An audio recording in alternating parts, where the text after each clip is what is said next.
Una entidad puede extender otras clases, utilizando la herencia de Java como el resto de las clases de nuestra aplicación. Más adelante trataremos cómo representar jerarquías de entidades, es decir, situaciones donde distintas entidades tienen relaciones de herencia entre sí.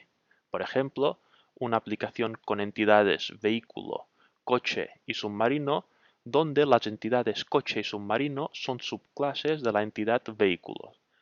Ahora vamos a usar la herencia, pero en un caso más sencillo.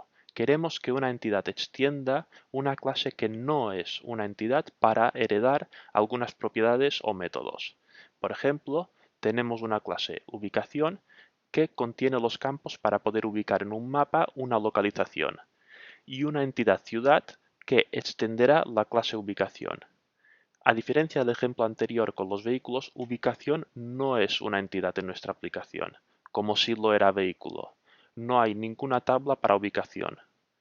Ciudad es una entidad que hereda de una clase que no es una entidad para utilizar propiedades y métodos definidas en la superclase. Esta es la situación que vamos a tratar en esta lección. Veamos qué sucede si utilizamos la herencia Java entre la clase ubicación y la entidad ciudad. Igual que en casos anteriores, no mostraremos los métodos getter y setter, pero los suponemos presentes en el código. Ciudad, por heredar de ubicación, hereda las propiedades X e Y. La cuestión es, ¿son X e Y propiedades persistentes o no? Es decir, ¿con qué tabla se espera encontrar JPA para guardar los registros de ciudad? En este caso, la tabla con la que trabajará JPA será la que se muestra. Ni X ni Y son propiedades persistentes. Si queremos que las propiedades de ubicación X e Y sean persistentes en las entidades subclase de ubicación, necesitaremos indicarlo explícitamente. La forma de indicarlo es añadir la notación mapped superclass a ubicación y añadir una referencia a esta clase en el persistence XML. Ahora sí, las propiedades X e Y de ubicación son persistentes en la clase ciudad. Como hemos dicho al principio, ubicación no es persistente, no se crea una tabla para esta clase. Su función, volvemos a repetir, es definir propiedades persistentes que serán comunes a un conjunto de entidades que extenderán de ella. Veamos ahora algunas acciones que podemos realizar para adaptar la configuración de estas propiedades. En los ejemplos anteriores, y seguro que en la mayoría de situaciones que os encontraréis, no usaremos tablas con los nombres que JPA usa por defecto, sino que el modelo relacional usará una notación diferente y hemos de indicar esta correspondencia en nuestras entidades. La tabla, por tanto, con la que queremos trabajar, no tendrá los nombres que se muestran, sino otros conformes al estándar de nombres de la base de datos en nuestra empresa. Ya hemos visto cómo usar la notación @column con esta finalidad. Si usamos @column en ciudad, podemos customizar los nombres de las columnas para las propiedades que están directamente definidas en ciudad, pero no para las propiedades heredadas de ubicación. Vemos como la tabla, en este caso ya tiene los nombres correctos para las columnas id y nombre, pero nos gustaría que para X e Y fuesen algo como ciu subrayado X y ciu subrayado Y.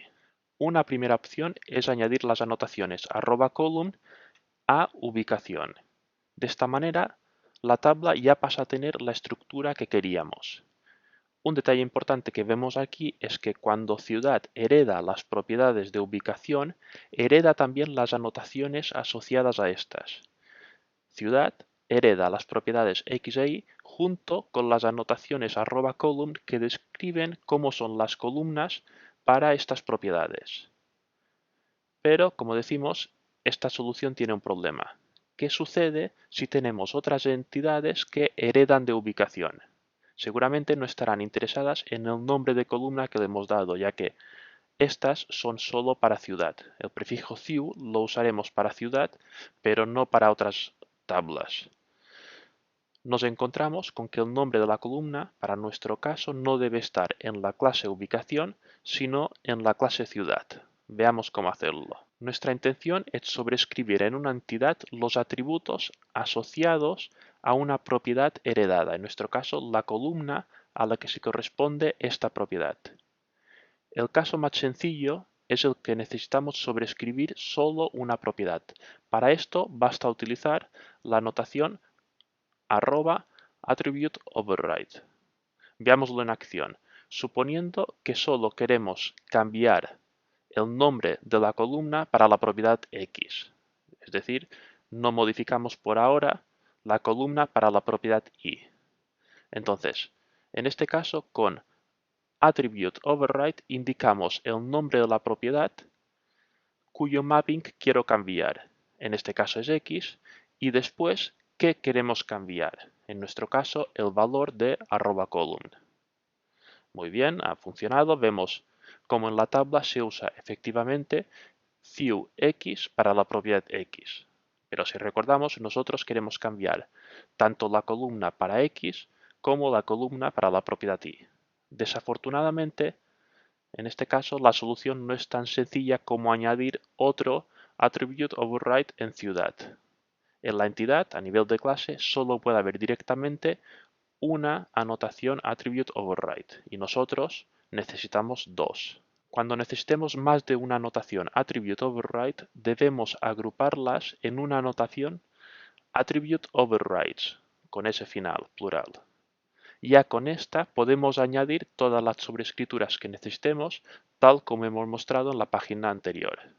Vemos que ahora sí, tanto las columnas para X como para Y tienen los nombres deseados en la tabla para las ciudades. Esto deberíamos repetirlo para todas las entidades que heredasen de ubicación y quisiesen adaptar los nombres de las columnas para estas dos propiedades. Hemos comentado que las entidades heredan de las Mapped Superclass tanto las propiedades como las anotaciones asociadas. Otro ejemplo que se aprovecha de esto y se usa con frecuencia tanto en ejemplos como en situaciones reales es definir una Mapped Superclass con la propiedad ID. De esta manera, todas las entidades que necesiten un ID tal como está definido en la entidad básica pueden extender esta clase.